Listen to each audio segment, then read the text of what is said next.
আসসালামু আলাইকুম সবাইকে। আশা করি সবাই ভালো আছো। আজকে তোমাদের সাথে চলে আসলাম কলিজা ভুনা শেয়ার করতে।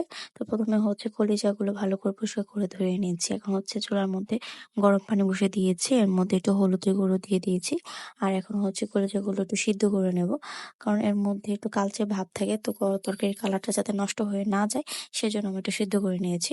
তো এর মধ্যে আমার লাগছে আদা রসুন বাটা, পেঁয়াজ, টমেটো আর আলু কেটে নিয়েছি।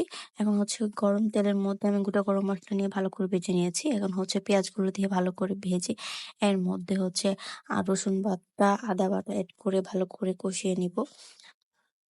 কষানো হয়ে গেলে এর মধ্যে হচ্ছে লবণ, হলুদের গুঁড়া, মরিচের গুঁড়া, জিরার গুঁড়া দিয়ে ভালো করে কষিয়ে নেব। এখন হচ্ছে অল্প একটু পানি এড করে দিয়েছি। পানিটা এড করে ভালো করে কষিয়ে নিতে হবে যতক্ষণ না উপরে তেলটা উঠে আসছে।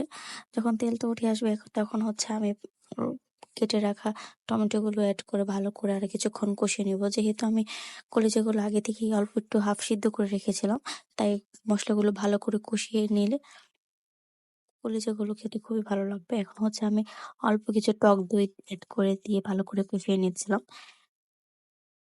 মসলা কষানো ডান। এর মধ্যে এখন হচ্ছে কলিজাগুলো এক, এক করে সবগুলো দিয়ে দিব।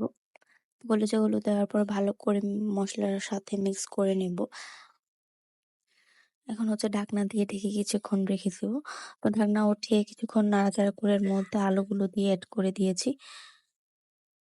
আলুগুলো দেওয়ার পর কিছুক্ষণ কষিয়ে নেব। তারপর এর মধ্যে ঝোল এড করে দেব। ঝোল দেওয়ার পর ভালো করে নেড়ে ঢাকনা দিয়ে ঢেকে দেব। এখন হচ্ছে কিছুক্ষণ পর, পর আমি দেখছিলাম যে ঝোলটা কি শুকিয়ে আসছে কিনা। ঝোলটা যখন হাফ শুকিয়ে আসবে তখন এর মধ্যে আমি হচ্ছে কাঁচামরিচ এড করে দিয়ে ভালো করে নেড়ে নিচ্ছিলাম। এখন আরেকটু শুকিয়ে আসলে আমার রান্না করা ডান। এই তো এখন হচ্ছে উপরে তেল উঠে আসছে। তার মানে আমার রান্না করা প্রায় হয়ে আসছে। খুব ইজি ওয়েতে আপনারা বাসায় ট্রাই করতে পারেন। আল্লাহ হাফেজ।